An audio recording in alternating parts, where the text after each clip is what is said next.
merupakan diskusi rutin yang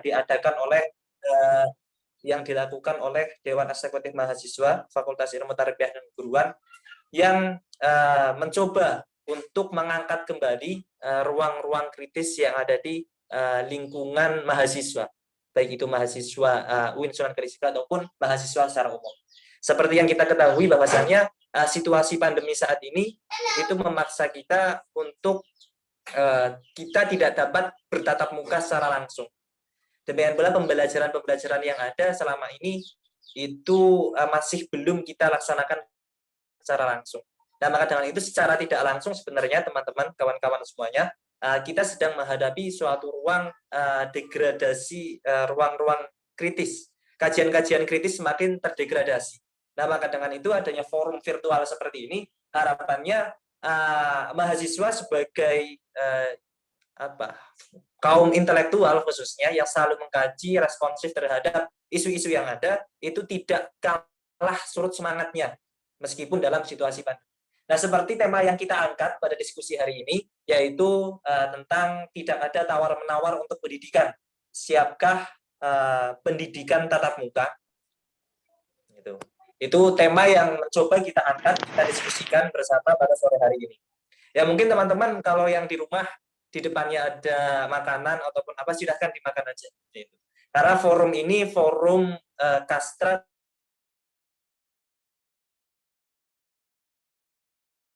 memang forum sehingga nantinya semoga kita dapat menemukan tentunya dedikasi pendidikan di Indonesia. Nah, mengenai tema di kalimat pertama, tidak ada tawar-menawar untuk pendidikan. Itu merupakan statement yang dikeluarkan Kemendikbud kita, ya kan, Menteri kita yaitu Nadiem Makarim akhir-akhir ini, dan kata-kata tersebut itu sedang booming-boomingnya. Karena apa? Karena pada kesempatan kali ini kita sudah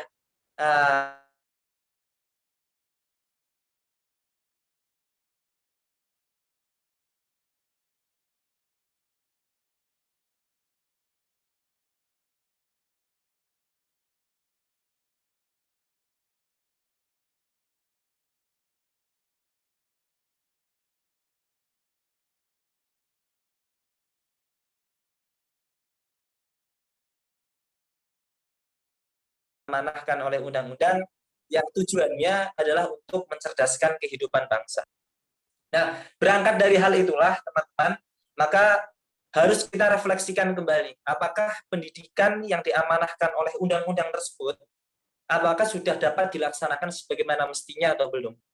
Nah, maka dengan itu sebelum kita membahas begitu panjang arah jalan pendidikan yang saat ini kita rasakan, maka kita juga harus mengetahui terlebih dahulu bagaimana isi ataupun esensi pendidikan yang ada di Indonesia. Tujuan pelaksanaan pendidikan di Indonesia itu apa? Nah, oke.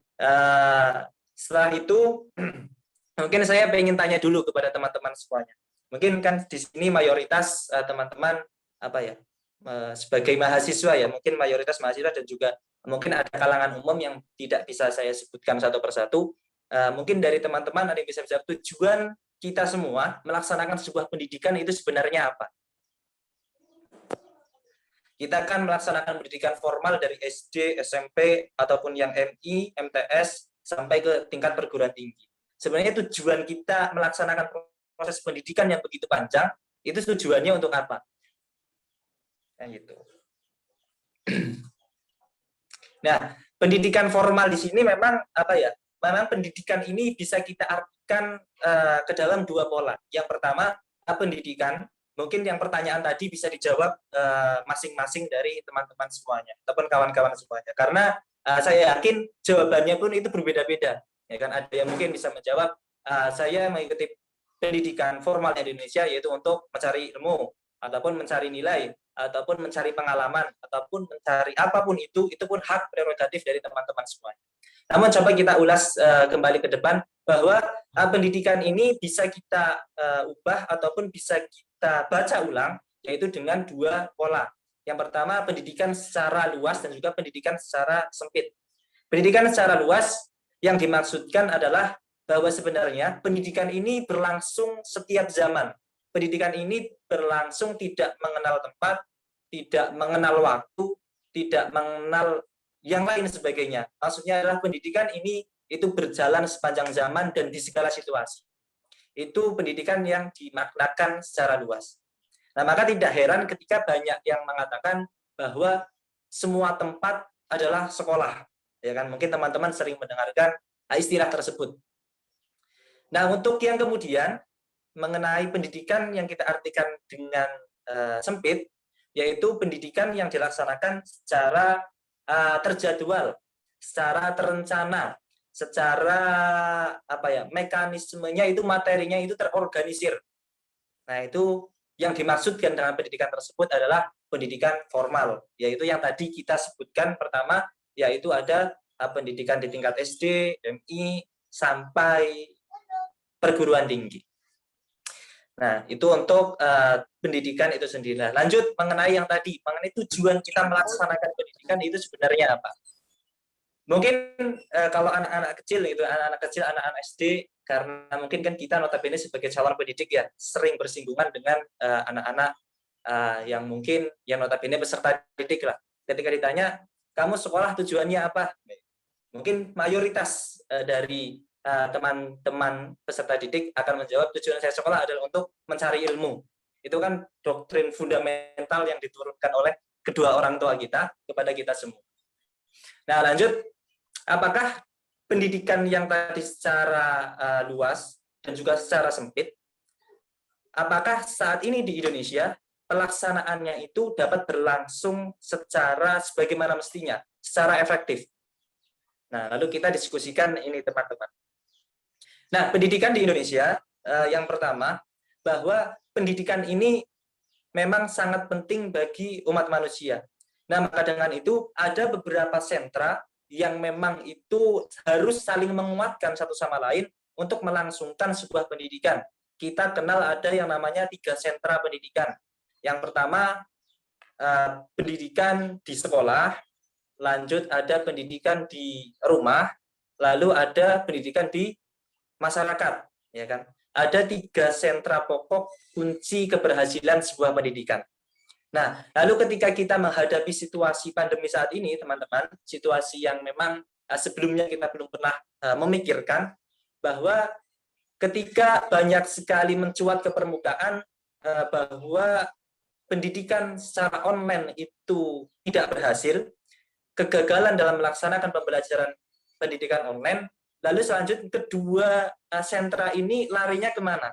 Yaitu sentra pendidikan di keluarga dan juga sentra pendidikan di masyarakat. Kayak gitu. Karena pada hakikatnya tujuan sebuah pendidikan ini harus dikuatkan oleh 3 sentra pokok objek pendidikan tersebut. Nah, untuk selanjutnya teman-teman mungkin tadi untuk mengenai secara garis besar dari pendidikan, tujuan pendidikan, dan juga makna pendidikan itu sendiri. Jadi secara esensinya bahwa kita menempuh sebuah proses pendidikan adalah untuk kita mencoba menggali diri kita, mencari potensi diri kita agar kita dapat mampu mengaktualisasikan segala unsur yang ada dalam tubuh kita. Karena dalam manusia ini kan mempunyai beberapa unsur, banyak sekali unsur. Sebut saja ada unsur jasmani, rohani, dan di dalamnya ada unsur intelektualnya, ada sosialnya, estetikanya, dan lain sebagainya. Nah, maka dengan pendidikan ini diharapkan itu mampu untuk melaksanakan semua potensi yang ada di tubuh manusia. Nah, itu untuk secara garis besar tentang makna pendidikan. Nah, untuk selanjutnya teman-teman, maka seharusnya pendidikan yang ada di Indonesia ataupun pendidikan yang kita laksanakan ini harus tidak terlepas, harus tidak melepaskan dari unsur-unsur tadi, bahwa pendidikan harus mampu mengajak kita untuk kita tetap berpikir, pendidikan harus mengajarkan kita untuk mencari pengalaman, pendidikan harus mengajarkan kita untuk bagaimana kita di dalam masyarakat. Nah, itu pendidikan yang diharapkan oleh undang-undang yang sebagaimana mestinya. Nah, maka dengan itu ketika pendidikan yang ada di Indonesia justru itu melepaskan dari hal tersebut, maka pendidikan ini sebenarnya kita tidak mencari ilmu, tapi kita mencari nilai. Yang dimaksud nilai ini adalah nilai prinsip tujuan hidup kita, pegangan hidup kita. Itu karena pendidikan itu mengajak kita berpikir, bukan mengajak ataupun kita harus mengkonsumsi satu nilai yang harus kita pegang. Ya gitu. Nah, untuk selanjutnya teman-teman masih kuat ya. Monggo yang lagi makan itu enak banget kayaknya. Disambi aja. Oke, untuk selanjutnya mengenai pelaksanaan pendidikan tatap muka. Teman-teman semuanya udah rindu dengan pendidikan tatap muka, pembelajaran tatap muka? Atau sebenarnya enak kayak gini, tinggal masuk, Zoom, tinggal tidur, dan lain sebagainya, itu beres. Kalau Tom Hayat gimana Tom? Pengen online apa offline? Jelas offline Tom. Siap. Oke, nanti kita diskusikan bareng ya. Ya, Tom bersama Tom Hayat dan juga Tom Hamid dan juga teman-teman semuanya. Ya, itu untuk sedikit pengantar. Nah, secara tidak langsung sebenarnya pendidikan kita itu kita sudah tidak asing dengan yang namanya digitalisasi pendidikan atau yang disebut sebagai transformasi pendidikan, ya kan? Bahwa pendidikan kita sudah masuk ke dalam era digital. Karena pandemi ini berdampak kepada semua fokus. Pandemi ini berdampak kepada ekonomi, politik, ataupun keagamaan, sosial, budaya, demikian pula dalam pendidikan. Nah, maka dengan itu, karena masyarakat ataupun kita sendiri, ataupun saya sendiri, sebenarnya belum pernah memikirkan adanya situasi pandemi seperti ini. Kita dipaksa untuk melaksanakan sebuah kehidupan yang sebelumnya belum pernah kita pikirkan. Sehingga karena kita belum pernah memikirkan hal yang demikian, maka kita untuk keluar dari hal yang seperti ini, itu akan semakin susah. Kayak gitu. Karena kita belum pernah merencanakan ada hal-hal yang seperti ini. Lalu pertanyaan besar kita, apakah kebudayaan yang baru ini, kebudayaan kita melaksanakan diskusi virtual seperti ini, kita memakai masker, kita cuci tangan, kita menjaga jarak, apakah budaya-budaya seperti itu akan tetap utuh sampai mungkin kita punya cucu atau enggak? Nah, itu pertanyaan besar bagi kita karena kita mengubah sebuah tradisi-tradisi seperti ini itu sangat sulit gitu.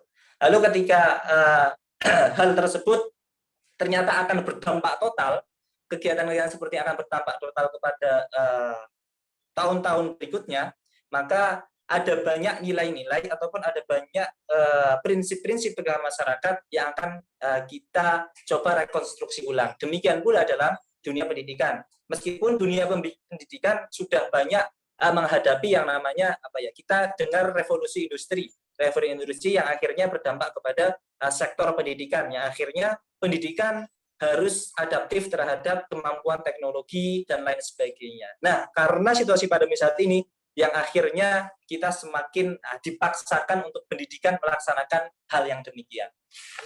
Nah, untuk selanjutnya mengenai pelaksanaan pembelajaran online ataupun pelaksanaan pembelajaran daring yang telah kita laksanakan.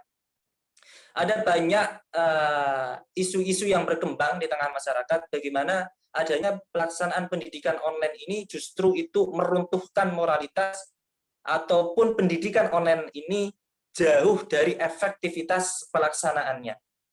Nah, maka dengan itu pelaksanaan seperti ini mungkin yang akhirnya menjadi acuan besar. Bagaimana Kemendikbud ini mencoba untuk mengambil keputusan.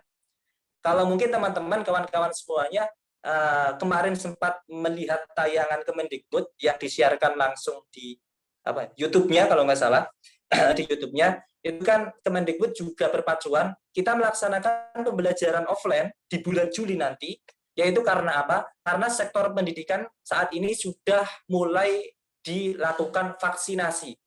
Itu prinsip utamanya.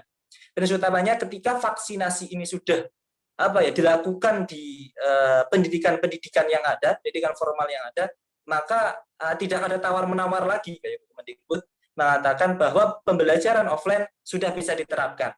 Tetapi ada beberapa acuan yang memang harus dipatuhi oleh lembaga pendidikan yang akan dilaksanakan ataupun akan melaksanakan pembelajaran offline atau pembelajaran tatap muka seperti yang dijelaskan dalam SKB 4 Menteri SKB 4 Menteri dalam melaksanakan sebuah pendidikan. Lalu apa kabar mungkin UIN Sunan Kalijaga khususnya UIN Sunan Kalijaga semester depan, karena kita sudah sebentar lagi akan ujian akhir semester, apakah semester depan kita akan kembali bertatap muka secara langsung atau tidak?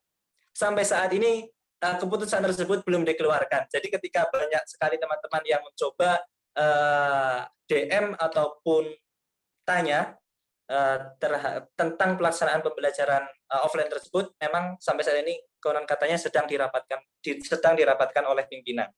Itu jawaban yang sering kita dengarkan. Oke, mungkin itu sedikit pengantar dari saya, kurang lebih mohon maaf.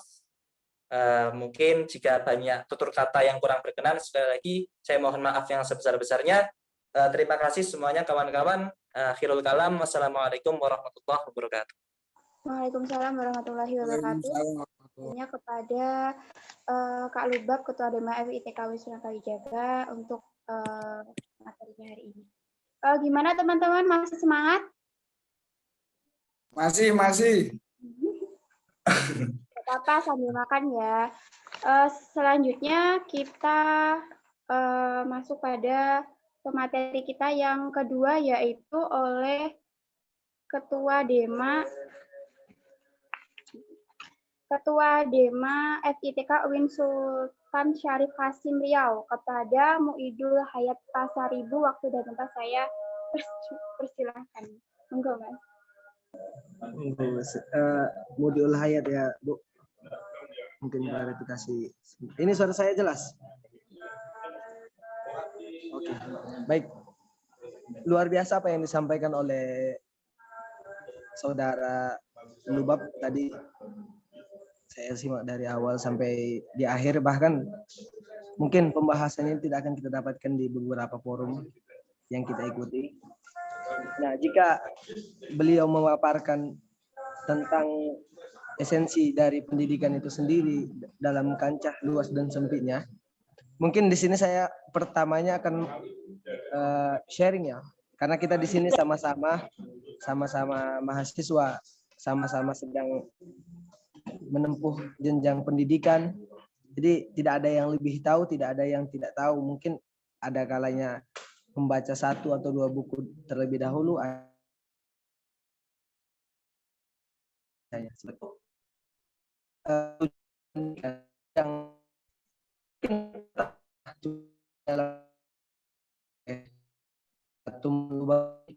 bahwa sejatinya pendidikan kita bukanlah sebagai transfer knowledge saja gitu. Bukan hanya mentransfer ilmu saja.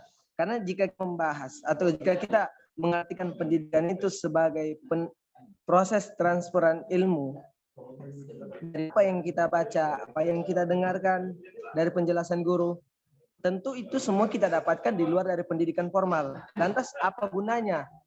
Apa fungsi dari pendidikan formal yang sedang atau mungkin akan kita teruskan lagi ke depannya seperti itu. Nah, jadi di sini saya menggunakan pendidikan menurut Bapak pendidikan kita semua, Ki Hajar Dewantara, yang mana pendidikan itu menurut beliau yakni memerdekakan manusia. Nah, ini selaras dengan tujuan dari Menteri Pendidikan dan Kebudayaan kita sekarang, Nadiem Makarim. Merdeka belajar, kampus merdeka, dan lain sebagainya. Yang intinya bagaimana kita diajarkan untuk belajar itu bukan suatu paksaan. Belajar itu merupakan sebuah giroh. Jika teman-teman semuanya tahu bagaimana eksistensi dari giroh, keinginan yang kuat itu, maka jika teman-teman semuanya mempunyai giroh yang kuat dalam pembelajaran, baik itu offline ataupun daring seperti ini, maka tidak ada hambatan. Ini untuk tujuan pendidikan menurut Ki Hajar Dewantara yang terlebih dahulu. Kemudian, bagaimana pendidikan kita sekarang ini di Indonesia? Mungkin teman-teman juga tahu, mungkin teman-teman juga sadar mirisnya pendidikan kita. Tapi tidak dipungkiri bahwa ada beberapa tokoh yang kita dapatkan bahkan melebihi tokoh-tokoh luar biasa di luar negeri sana. Kita berikan contoh saja almarhum B.J. Habibie, bahkan diakui di kancah internasional. Nah, jadi di mana sesi kesalahan kita, di mana pendidikan arah ataupun tujuan pendidikan kita yang salah, ya, yakni pemahaman merdeka belajar atau memanusiakan seseorang itu ketika belajar itu memang tidak mempunyai paksaan, itu belum menyerap kepada kita semua. Baik dari SD, SMP, SMA, bahkan di jenjang kuliah sendiri, kita masih terdoktrin dari bawah kita bahwa pendidikan itu ialah hanya sekedar transfer ilmu, hanya sekedar formalitas saja.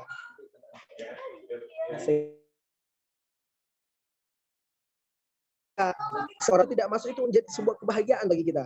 Alhamdulillah tidak masuk, berarti hari ini kita tidak belajar. Nah, tapi seseorang yang memahami bahwa belajar itu bukanlah suatu tuntutan, akan tetapi belajar itu adalah dia untuk mencerdaskan kehidupan dia, untuk mencerdaskan kehidupan bangsa yang merupakan tujuan dari kemerdekaan Indonesia ini. Di mana situasi dengan siapapun dia, maka dia akan mendapatkan nikmat dari pendidikan itu. Dia akan mendapatkan keinginan untuk selalu belajar. Nah, untuk keadaan kita atau pendidikan.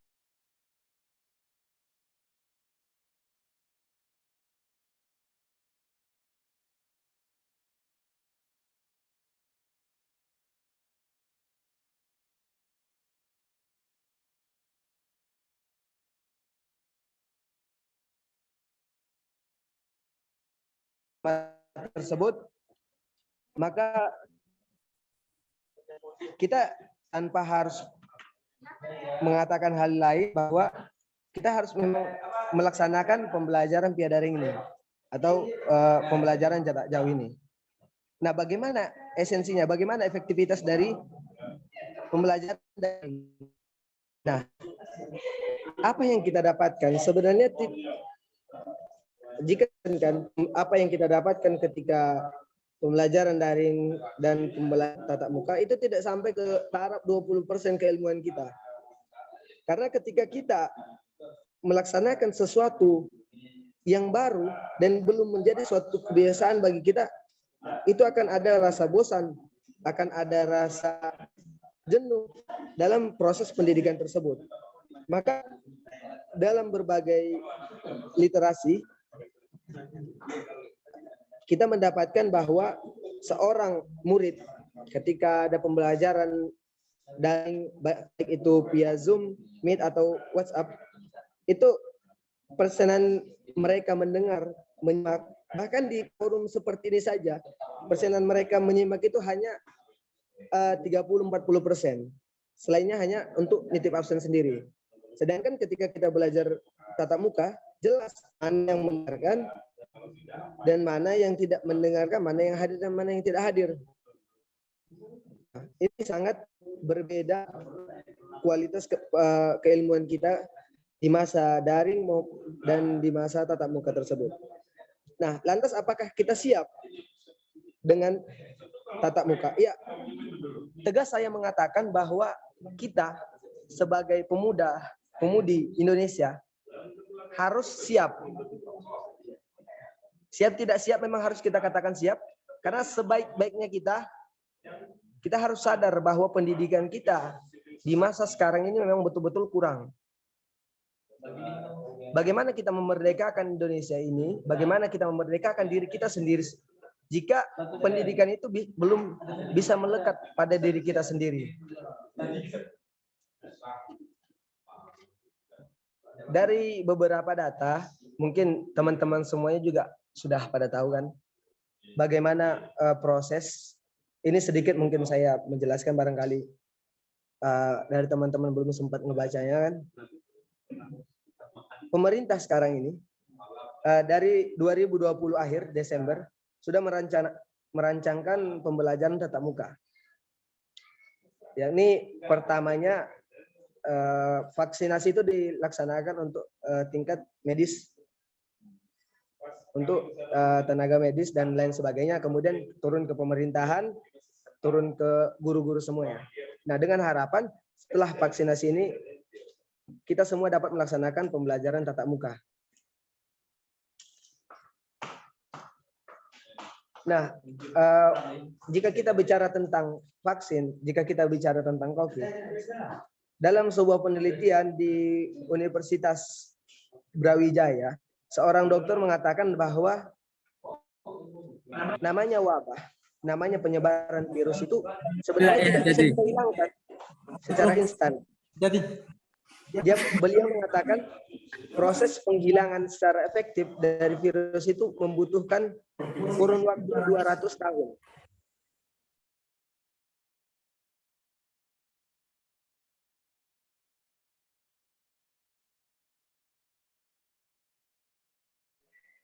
Mas, suaranya hilang, Mas.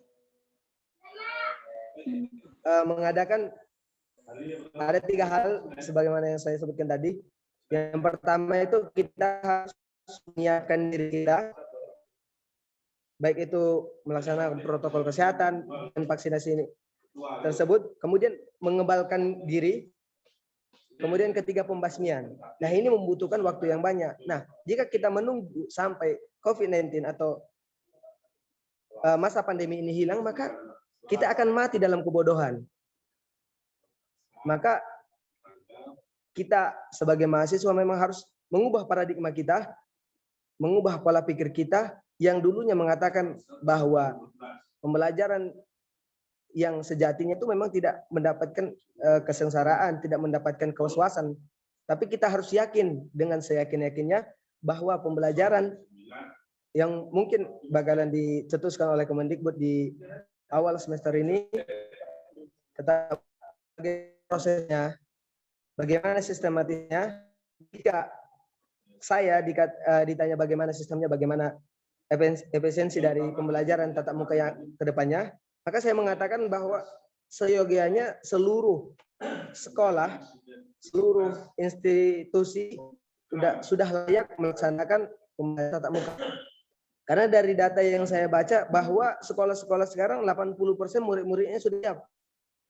Nah, dan pernyataan dari kementerian, syarat dari masuk atau tidaknya proses tatap muka di suatu institusi, suatu sekolah, itu hanya tergantung kepada 2 pihak. Yang pertama, pihak sekolah, yang kedua, orang tua. Nah, jika 2 pihak ini menyetujui, maka sudah sepatutnya pembelajaran itu dilaksanakan. Nah, agar kedepannya apa yang dicetuskan oleh Bapak Pendidikan kita Ki Hajar Dewantara bisa kita realisasikan dalam kehidupan kita. Apa yang dicetuskan oleh Pak Nadiem sama halnya dengan apa yang dicetuskan mantan Presiden Kiai kita Gus Dur. Memang kita merasa itu hal aneh. Masa belajar itu merdeka. Nah, karena memang doktrin itu sudah merambat dari kita sejak dininya. Kita sudah didoktrin bahwa pendidikan itu hanya untuk mengambil gelar, hanya untuk mempermudah kita dalam mencari pekerjaan. Nah, tidak ada orang tua kita, bahkan minim, ya, saya katakan minim karena hanya terdapat beberapa orang tua dari data yang saya baca yang mengajarkan kepada anaknya bahwa pendidikan itu belajarlah di sekolah yang kau inginkan, belajarlah dalam bidang pendidikan yang kau inginkan. Sebab mayoritas orang tua itu mengatakan seperti ini, nak kamu itu harus jadi seorang polisi, nak kamu itu harus menjadi seorang dokter, kamu itu harus menjadi seorang guru. Dia tidak pernah menanyakan, nak kamu jadi apa, ingin jadi apa alasannya. Kemudian orang tua memberikan suatu pertimbangan, kalau kamu jadi seorang guru maka seperti ini, kamu harus bersiap dengan segala tantangannya. Kalau kamu ingin jadi polisi, kamu harus bersiap dengan segala tantangannya. Dengan penjelasan-penjelasan tersebut dari setiap orang tua, maka itu akan mempermudah anak. Itu yang kita sayangkan, bahwa makna merdeka belajar itu belum terrealisasikan di kehidupan kita di dalam lingkup Indonesia ini mungkin. Kemudian yang terakhir mungkin akan saya sampaikan. Ini saya panjang lebar ini. Jadi untuk pembelajaran kita, pembelajaran daring ini kembali kepada apa yang saya sebutkan tadi, bahwa memang kita harus siap melaksanakan pembelajaran daring ini. Tidak ada kata-kata lemah, tidak ada kata-kata tidak siap. Memang kita harus siap untuk menghadapi pembelajaran tatap muka agar kelak ketika ada masa seperti ini, masa pandemi, masa musibah apapun itu, mental kita sudah terbentuk dari awalnya. Maka dari itu, jika kita telaah tujuan dari pendidikan menurut Ki Hajar Dewantara tersebut, itu akan membentuk psikologi kita. Karena sejatinya manusia itu bukan untuk mendapatkan ilmu semata. Itu akan mempengaruhi psikologi kita. Seorang manusia adalah seorang yang berbudi luhur. Nah, dari mana kita dapatkan budi luhur tersebut? Yakni dengan mengemban pendidikan yang tidak terdapat di dalamnya sebuah pemaksaan. Yang tidak terdapat di dalamnya sebuah pemaksaan, sehingga pembelajaran tersebut bisa kita laksanakan dengan giat, kita laksanakan dengan senang tanpa ada sebuah pemaksaan yang menjadi tolak ukur kita, yang menjadi batasan kita. Nah, seperti itu. Bukan tidak tepat apa yang dikatakan oleh Pak Kemendikbud kita bahwa kita harus merdeka belajar. Akan tetapi kita sebagai mahasiswa-mahasiswi, pemuda-pemudi Indonesia belum siap karena mental kita belum diasah. Masyarakat atau negara ini bakalan kalah saing jika pemuda-pemudanya tidak selangkah lebih maju dari pemuda sebelumnya.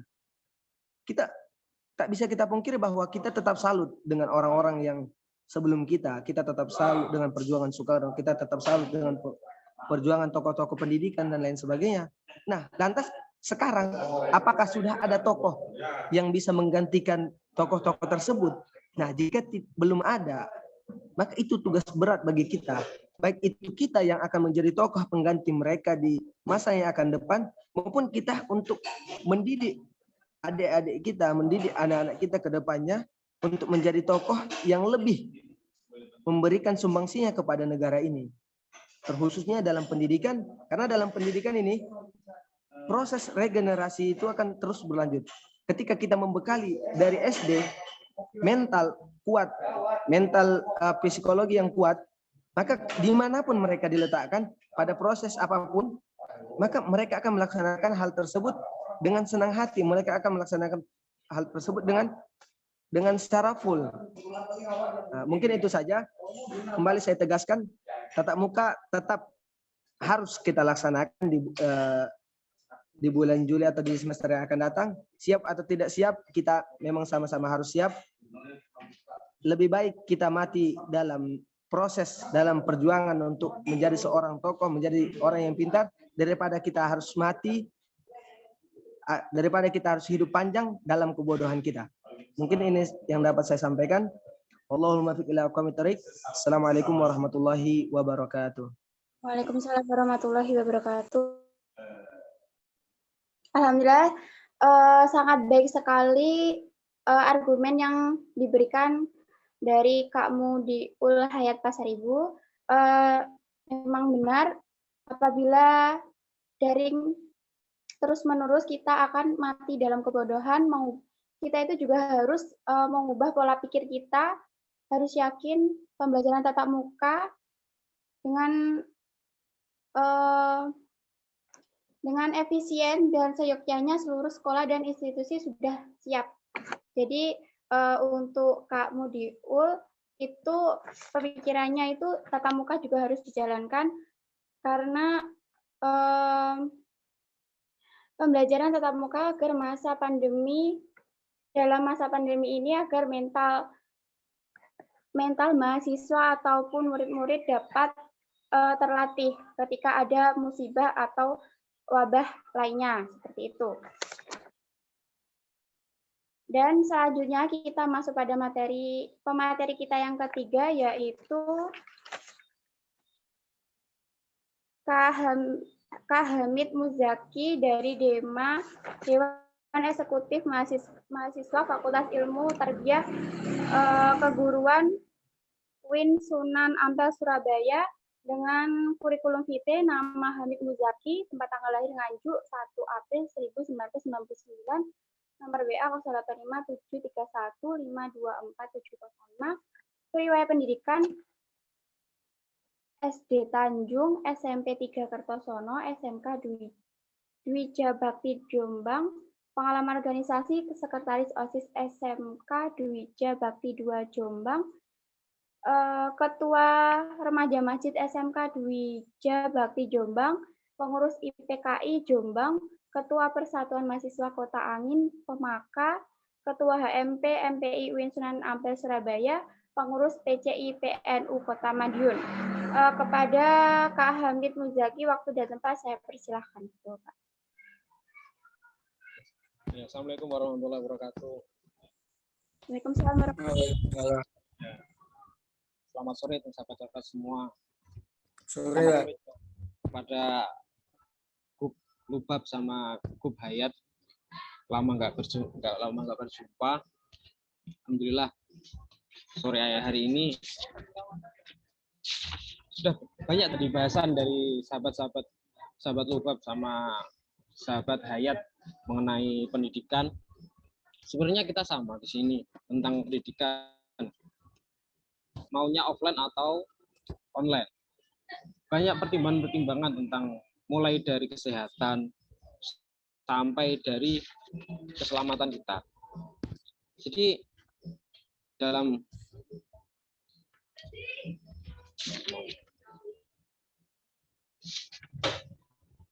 langsung aja ke dalam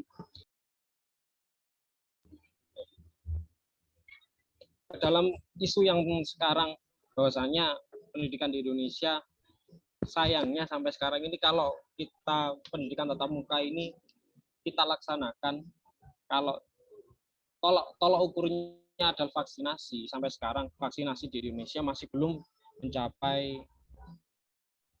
target, bahkan setengah dari 50% dari target Kemenkes itu masih belum terpenuhi. Bahkan sampai Bapak Nadiem memberikan bantuan dari mahasiswa kampus-kampus yang ada Fakultas Kesehatan untuk melaksanakan, membantu proses vaksinasi tersebut. Termasuk di Surabaya, di Jawa Timur sama Jawa Barat itu masih rendah tentang vaksinasi, masih di bawah 30%. Kalau kita berbicara di daerah Jakarta dan di Yogyakarta, vaksinasi sudah mencapai 80% ke atas. Nah, di sini permasalahan kita sebagai mahasiswa, bisa nggak kita berjuang untuk memperjuangkan pendidikan ini sebagai pendidikan offline ini bisa kita laksanakan di bulan Juli atau di semester depan. Sahabat-sahabat, yang pasti pendidikan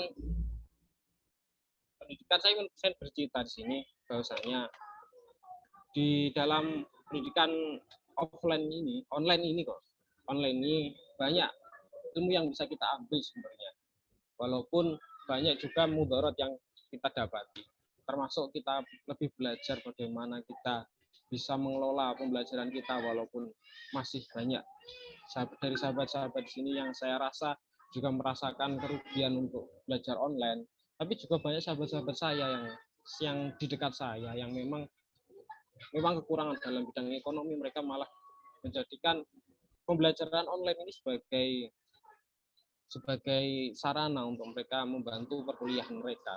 Contohnya mereka bekerja. Terus untuk sahabat-sahabat yang memang fokus kuliah memang sangat berat untuk belajar. Yang tadi diterangkan sama Gub Lubab sama Gub Hayat tadi, kita di kelas pun mungkin kita nggak bisa menerima 100% tentang tentang mata kuliah yang kita ambil. Bahkan kalau online 30% kita mengikuti, sisanya kita bisa tidur. Permasalahannya itu. Makanya dari sini kita harusnya berjuang bersama untuk bisa melaksanakan kegiatan belajar mengajar baik di sekolah dasar, sekolah menengah maupun di sekolah atas agar bisa melaksanakan kegiatan pendidikan offline itu. Seperti tadi banyak dibicarakan tentang pendidikan Merdeka Belajar. Sebenarnya Merdeka Belajar itu pun bisa kita terapkan dalam pembelajaran online ini. Tapi tidak mungkin kita bisa belajar banyak dari situ. Karena kenapa? Sarana dan prasarana kita belum bisa dan masih banyak kekurangan dari kita. Sahabat-sahabat, dari sini saya ingin mengajak sahabat di sini untuk langsung untuk menanggapi karena sudah banyak yang tadi dibahas, mulai dari pengertian pendidikan, terus sistem pendidikan sampai globalisasi dan yang lain-lain. Sahabat-sahabat sudah dibahas sama grup Lugab sama grup Hayat tadi. Ini teman-teman sih langsung aja kita, atau ada sesi sendiri Pak, grup Lugab sama untuk diskusinya. Untuk sesi tanya jawab nanti setelah pemateri selesai semua, Kak. Oh gitu, iya. Kalau saya sudah selesai aja, soalnya tadi sudah banyak dibahas dari grup Lugab sama grup Hayat tadi. Mungkin bisa langsung dibahas untuk diskusinya. Oh, baik, Kak.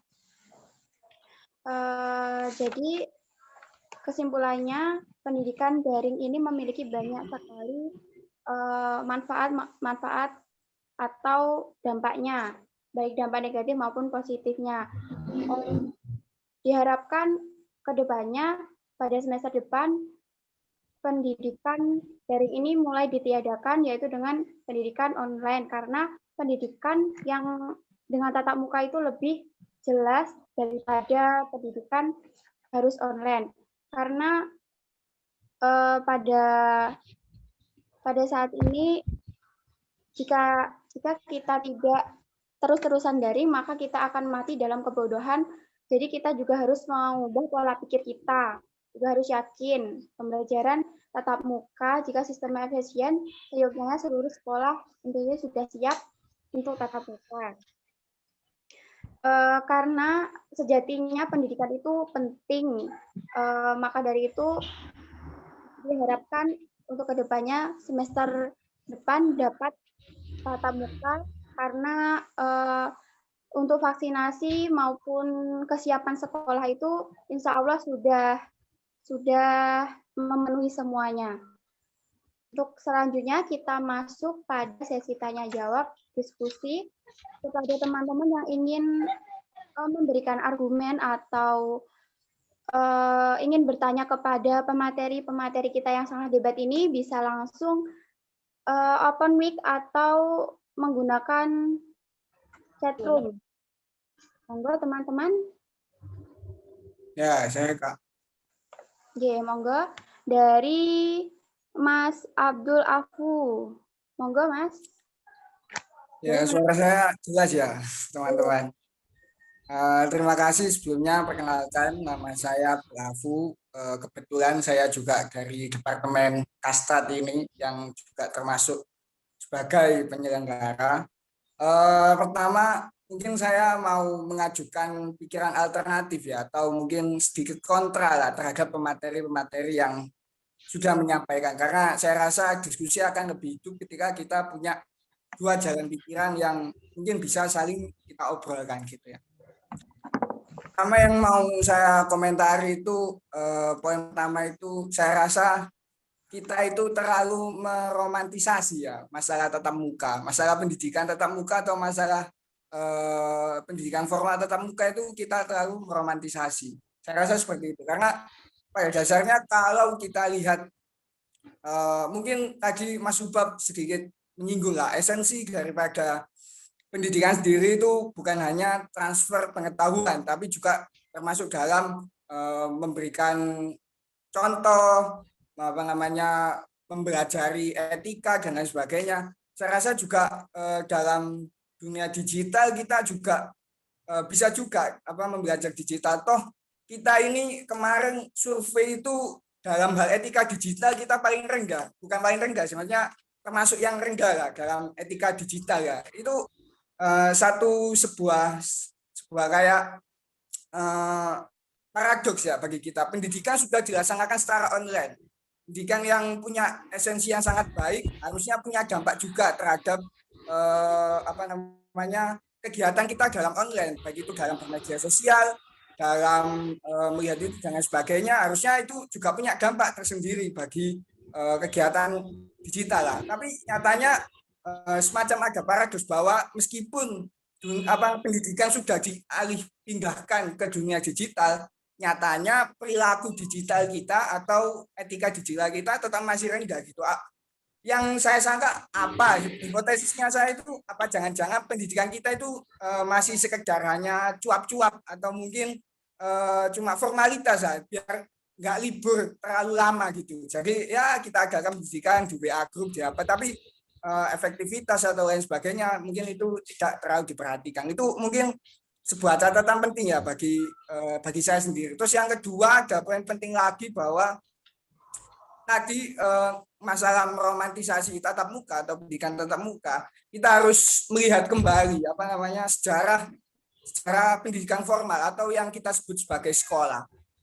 Saya rasa yang pernah saya baca dan mungkin bisa diperdebatkan oleh teman-teman, saya rasa sekolah sendiri itu berasal dari kata Yunani ya. Jadi kegiatan tersebut itu dilakukan dalam waktu yang luang. Arti daripada sekolah itu waktu luang. Jadi pada zaman dulu maksud daripada kegiatan sekolah itu ketika orang-orang laki-laki yang sudah selesai bekerja atau sudah melakukan kegiatannya, dia berkumpul ke sebuah tempat untuk mendengarkan ceramah atau untuk berdiskusi. Itu yang mereka sebut sebagai sekolah.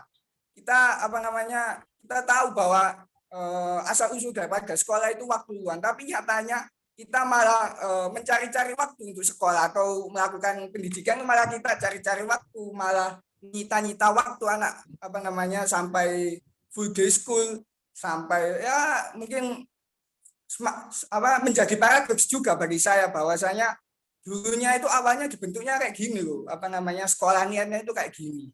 Lalu kenapa kok sampai tiba-tiba berubah jadi kayak gini? Makanya saya kadang heran, dari mana perpindahan tanggung jawab yang asal mulanya pendidikan itu pada orang tua itu menjadi kepada instansi-instansi. Itu bagaimana perpindahan tanggung jawab itu? Karena dulu kan peran utama daripada keluarga itu kan mendidik gitu ya. Lalu peran utama itu berpindah kepada instansi-instansi, mulai dari sekolah, lalu instansi masyarakat, lalu kalau Kiai Haji Ahmad Dahlan itu menyampaikan bahwa satu lagi kan tadi disebutkan ada 3, yang pertama ada sekolah, yang kedua ada masyarakat, yang ketiga ada keluarga, satu lagi ada musola atau masjid atau tempat ibadah, itu bisa jadi ruang pendidikan kalau biasanya di Muhammadiyah itu diberlakukan. Sekarang sudah enggak 4 tapi 5 digital. Berarti sudah ruang sentral pendidikan itu sudah enggak keluarga, sekolah, masyarakat, keluarga, sekarang tambah lagi digital. Makanya dunia pendidikan kita itu beralih kepada dunia digital, baik itu HP, laptop, media-media yang bisa digunakan sebagai sarana untuk mengemban ilmu pengetahuan itu tadi. Lalu saya rasa juga ada poin kritik lagi ya bagi saudara pemateri yang saudara Hayat ya, bahwasanya tadi ada poin penting, kalau tidak salah saya mendengarnya bahwa lebih baik kita mati dalam perjuangan daripada hidup terus-menerus dalam kebodohan. Itu saya rasa mungkin semacam menjadi semangat sohogi ya, kayak tipikal sohogi gitu ya. Tapi saya rasa itu juga perlu dipertimbangkan ulang, bahwasanya apalagi kita ya yang konotasinya Islam, kita juga punya maqasidus syariah, bahwasanya tujuan-tujuan dalam beragama itu salah satunya adalah menjaga jiwa, Dan tadi ada poin penting juga yang disampaikan dari pemateri Hamid bahwasanya vaksinasi saja itu belum mencapai target atau bahkan belum sampai 50%-nya target. Lalu apa mau kita paksakan yang menjadi korban guru-guru gitu atau orang-orang yang konotasinya itu mendidik lah. Ya saya rasa ini juga harus dipertimbangkan ya bahwa Hifdzulnas atau menjaga jiwa ini juga menjadi peran utama karena ini biasanya juga seringkali dijadikan landasan Hifdzulnas itu. Baik dalam pembatalan haji kan baru-baru ini ada pembatalan haji karena yang poin pentingnya karena itu menjaga jiwa kalau yang disampaikan oleh Kemenak gitu ya. Saya rasa mungkin juga harus dipertimbangkan ulang bahwasanya pendidikan tatap muka ini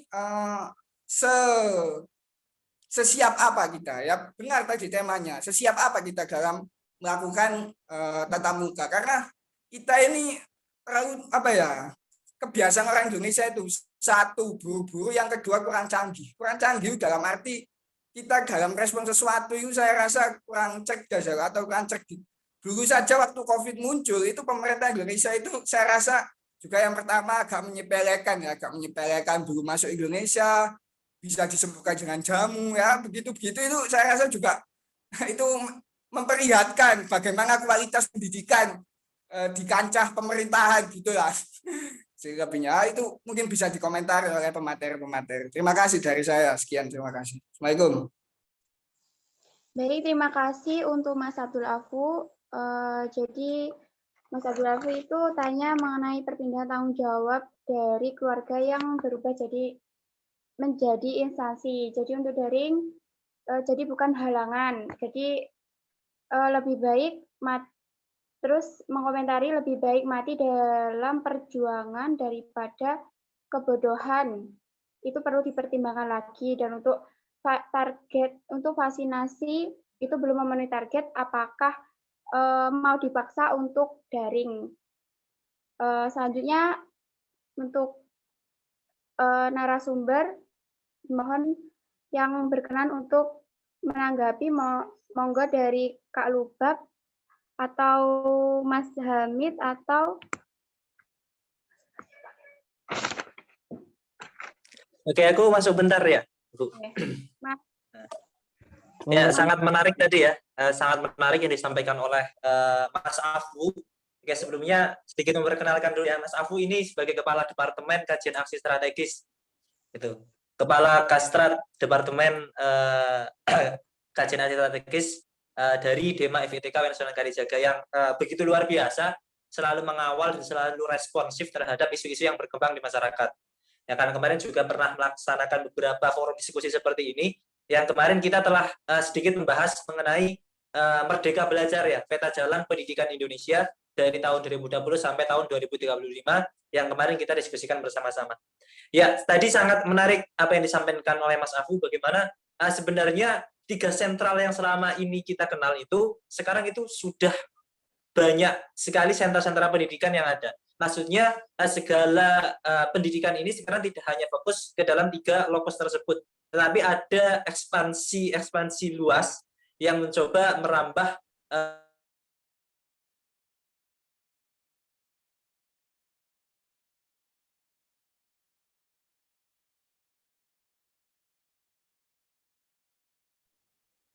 halo Mas. masih sangat gagap dalam menghadapi situasi. Demikian pula bagaimana kebijakan yang mestinya diambil dan juga yang sudah dikeluarkan dan lain sebagainya itu masih terkesan gugup dan lain sebagainya. Demikian pula pernyataan yang sekarang kita ambil tema di sini, bagaimana Mendikbud mengatakan tidak ada tawar-menawar lagi ketika pendidikan bisa dilaksanakan di bulan Juni. Gitu. Tetapi dengan beberapa syarat yang dikeluarkan juga oleh Mendikbud. Nah, pernyataan tersebut yang dikeluarkan oleh Pak Nadiem Makarim yang menimbulkan kontroversi di banyak kalangan. Akhirnya banyak kalangan yang mengomentari pernyataan dari Mendikbud tersebut. Apakah sebenarnya bahwa pendidikan selama ini pelaksanaan pendidikan selama ini itu belum berjalan secara efektif sehingga Mendikbud ini merasa gagap dan gagal dalam melaksanakan pembelajaran online, maka sudah diupayakan ataupun diharapkan untuk melaksanakan pendidikan secara offline. Namun yang menjadi pertanyaan yaitu bahwasannya apakah acuan utamanya adalah hanya vaksinasi dan lain sebagainya. Nah, yang sangat menarik yang harus kita diskusikan kembali adalah sebenarnya pendidikan kita ini, pendidikan yang dalam skala luas ini tadi, yaitu apakah tidak mampu ikut menopang, yaitu dari unsur keluarga, masyarakat, dan lain sebagainya, tidak mampu menopang melaksanakan pendidikan formal yang ada di sekolahan. Sehingga seakan-akan pendidikan kita di Indonesia, yaitu pendidikan sekolah formal dari TK mungkin sampai perguruan tinggi. Ketika TK sampai perguruan tinggi ini dinonaktifkan, maka seakan-akan pendidikan di Indonesia itu nggak ada. Pendidikan di Indonesia itu gagal. Kayak gitu. Nah, maka dari hal seperti inilah yang harus kita diskusikan kembali, bahwasannya sebenarnya kita tujuan melaksanakan pendidikan formal di Indonesia itu untuk apa? Apakah benar-benar kita untuk mengaktualisasikan segala unsur yang ada di tubuh manusia? Apa hanya sekedar kita sebenarnya memang hanya untuk mencari ijazah, sebut saja. Maka tak heran ketika Sujewo Tejo yang sangat viral mengatakan, kalau memang kamu orang yang hebat, kamu orang yang betul-betul hebat, bakar ijazahmu. Ketika kamu bisa hidup tanpa ijazah, saya akui kamu adalah orang yang hebat. Nah, mungkin teman-teman jika pengen dikatakan hebat ataupun bisa disebut orang hebat menurut Sujewo Tejo, bakar ijazah teman-teman semuanya. Apakah teman-teman masih bisa hidup tanpa ijazah atau tidak? Itu perspektif dari Sujewo Tejo. Nah, lalu pendidikan yang kita harapkan yang mengenai topik offline ataupun online. Ini sampai saat ini memang masih menjadi perdebatan dari praktisi pendidikan sampai dari pendidikan anak usia dini sampai perguruan tinggi. Bahwa memang sampai saat ini Mendikbud pun masih terlihat kebimbangan yang sangat jelas sampai dia mencoba untuk ikut menelurkan kebijakan bersama 4 menteri. Keterangan-keterangan tersebut dengan SKB yang diturunkan secara bersama-sama. Seperti itu sedikit pengantar diskusi kita lagi pada sore hari ini. Mungkin nanti bisa ditambahkan juga oleh teman-teman semuanya. Seperti yang udah masuk ini banyak juga, nanti silahkan ikut berdialektika pada sore hari ini. Mungkin Tom Hamid sama Tom Hayat, monggo. Tom? Mungkin klarifikasi dari apa yang saya katakan itu jangan diartikan ke hal yang lain. Itu hanya sebagai pemacu kita agar tetap memiliki semangat berproses dalam pendidikan yang lebih kuat. Untuk masalah dasar pendidikan kita atau subjek pendidikan kita sendirinya, terlebih dahulu kan memang tidak ada yang namanya sekolah. Namun seperti ini, teman-teman sekalian, semakin berkembangnya zaman, memang tidak bisa kita pungkiri bahwa Indonesia sendiri sudah terlalu jauh ketinggalan dalam hal digitalisasi pendidikan kita. Nah, kenapa kita harus melaksanakan pendidikan tatap muka, sedangkan beberapa ilmuwan atau beberapa ulama kita mengkhawatirkan yang namanya virus ini, mengkhawatirkan yang namanya wabah ini. Nah, memang kita harus dalam sebuah hadis memang ada pernyataan ketika kita dalam sebuah wabah, kita harus mengantisipasi diri. Nah, seperti itu. Tetap kita laksanakan pembelajaran tatap muka, tetapi dengan pemenuhan protokol kesehatan. Itu dalam linear wajib untuk semuanya. Dan pembelajaran tersebut juga telah dijelaskan bagaimana sistem pembelajaran tatap muka yang bakalan dilaksanakan, yang bakalan diterapkan ke depannya. Apakah semua zona, baik itu zona kuning, merah, ataupun yang ada namanya zona hitam, akan bisa atau dapat dilaksanakan pembelajaran tatap muka? Nah, tentu ada tanda kutip ke depannya berapa persen dalam setiap zona. Dan kembali bahwa pendidikan di sebuah sekolah itu tidak dapat kita laksanakan secara tatap muka jika pihak sekolah atau pihak orang tua masih merasa was-was. Jadi pendidikan tatap muka tersebut tidak terdapat paksaan. Tidak ada paksaan untuk semua wajib melaksanakan tatap muka. Jadi ketika orang tua satu atau beberapa orang tua merasakan kewas-wasan terhadap anaknya ketika belajar tatap muka, ya dipersilahkan gitu. Kenapa kita tetap harus tatap muka, sedangkan kita harus berbaur dengan digitalisasi pendidikan pada saat ini? Karena sebagaimana yang saya sampaikan tadi, mental kita itu belum siap untuk menghadapi ini. Nah, mental kita belum terasah di situasi yang berbeda dari kebiasaan kita, kita belum terasa. Memang apa yang dikatakan saudara Abdul Afu. Nah, Abdul Afu tadi betul, untuk apa kita laksanakan pembelajaran tatap muka jika efisiensi atau efektivitas dari pembelajaran untuk pendidikan itu kita dapatkan secara daring, secara digital. Iya betul, kita mendapatkan itu. Bahkan kelebihan dari digital ini bahkan lebih banyak kita dapatkan. Saya berikan contoh, kita tidak membutuhkan yang namanya bangunan-bangunan atau alat-alat dalam sekolah itu tersebut. Di lain sisi, banyak kekurangan-kekurangan yang kita belum siap. Berapa persen dari orang-orang Indonesia yang bisa fokus ketika pembelajaran tatap muka, ketika pembelajaran daring dilaksanakan? Nah, ini juga menjadi polemik dari orang tua, bahkan tenaga pendidik. Nah, memang tenaga pendidik diharuskan untuk menguasai segala linear, segala bentuk media pembelajaran. Karena kita sejatinya berada di Fakultas Tarbiyah. Nah, memang kita sama-sama sudah mengetahui bahwa seorang guru itu harus menguasai bagaimana metode pembelajaran yang bagus di situasi apapun itu, bagaimana media pembelajaran yang bagus terhadap siswanya. Itu menjadi PR tersendiri bagi gurunya. Namun yang jadi pertanyaannya, seorang guru itu berapa persen dia bisa memantau anak-anaknya ketika proses pembelajaran ini? Dia juga tidak bisa menyalahkan tidak adanya kuota, tidak adanya jaringan, atau mungkin orang tuanya yang bahkan lebih mengedepankan untuk mencari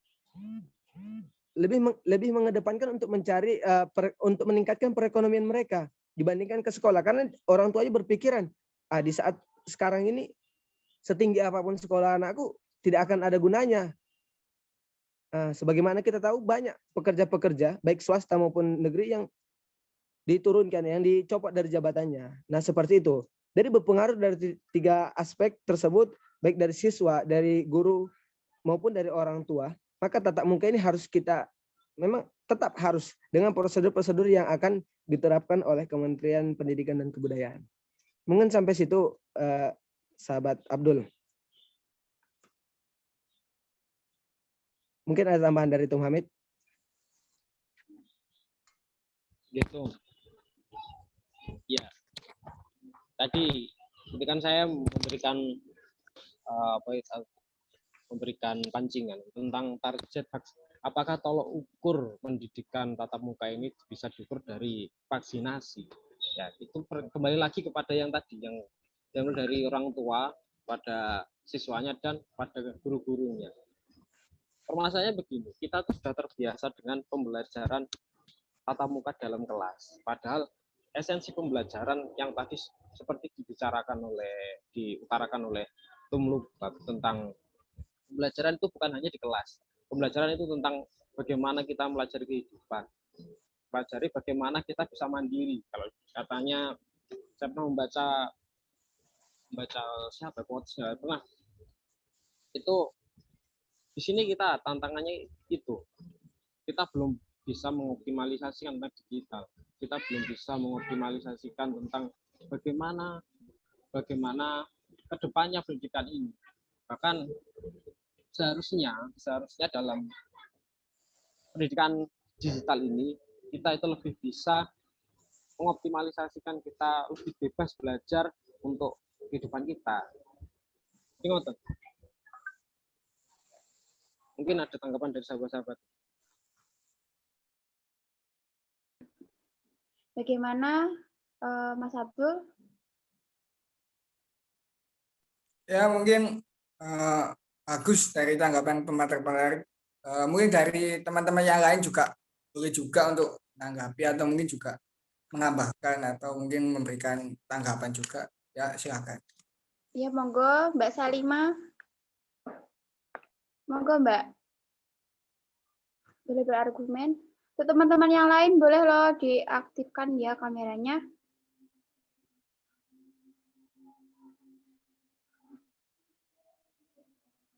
Untuk Mbak Destika, apakah ada pertanyaan, Mbak? Dari Mbak Destika, tanggahan atau apa gitu?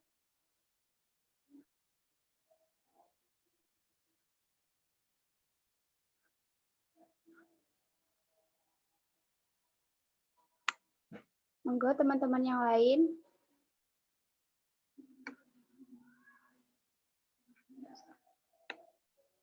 Kak Toha, Ya mungkin Mas Toha bisa memberikan sedikit atau banyak pandangan dari Departemen Pendidikan sendiri. Bagaimana baiknya lah. Mungkin bisa Mas Toha. Monggo Mas Toha.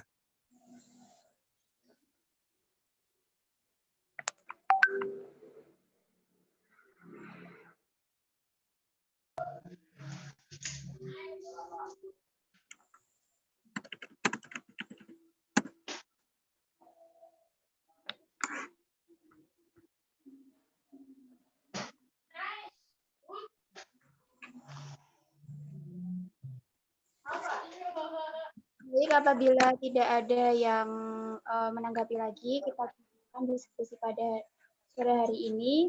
Namun sebelumnya di akhir diskusi kita nanti dimohon untuk mengaktifkan kamera ya teman-teman. Untuk dari saya apabila ada kurang lebihnya atau salah kata, saya mohon maaf. Sebanyak-banyaknya, hirup kalam wabillahi taufiq wal hidayah. Wassalamualaikum warahmatullahi wabarakatuh. Bisa on cam ya. Di sini ada yang menggunakan laptop apa enggak?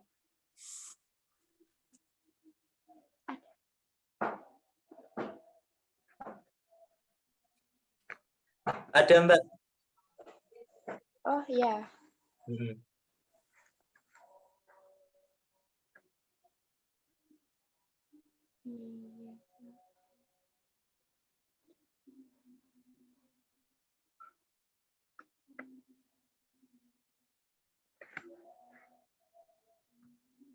Ya bisa dimulai 1, 2, 3.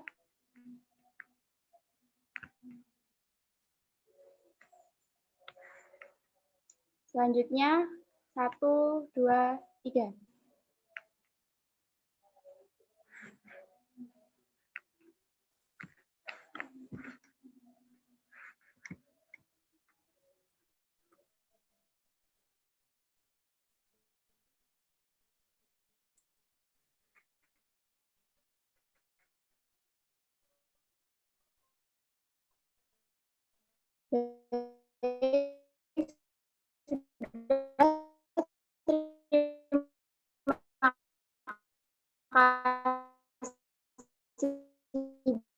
Banyak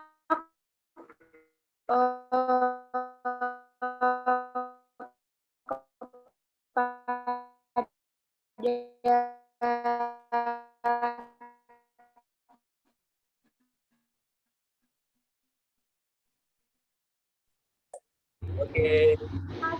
Sampai jumpa teman-teman. Terima kasih. Assalamualaikum. Waalaikumsalam. Assalamualaikum warahmatullahi wabarakatuh. Waalaikumsalam warahmatullahi wabarakatuh.